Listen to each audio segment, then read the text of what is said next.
So far you've been popping ollies to perform the various mechanics of skateboarding. Now it's time to get into manuals. With ollies, it's all about popping up the front of the board. With manuals, it's still about lifting the front of the board, but now we want you to do it slower. By slowly raising the front of the board, you will see that the skateboard doesn't pop into the air.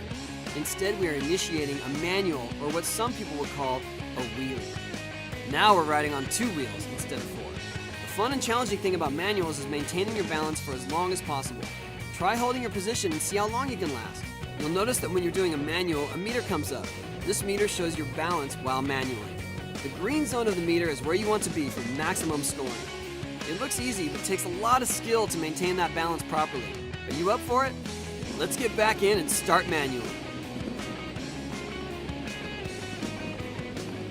While in a manual, flick the board clockwise or counterclockwise for a shuttle.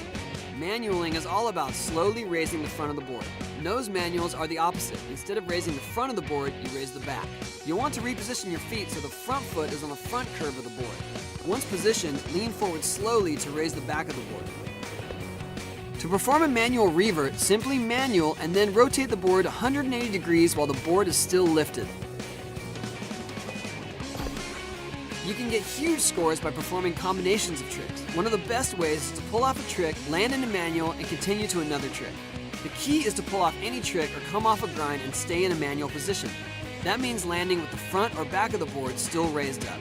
From there, try popping an ollie or a flip trick. You can chain all kinds of tricks together by landing in manuals.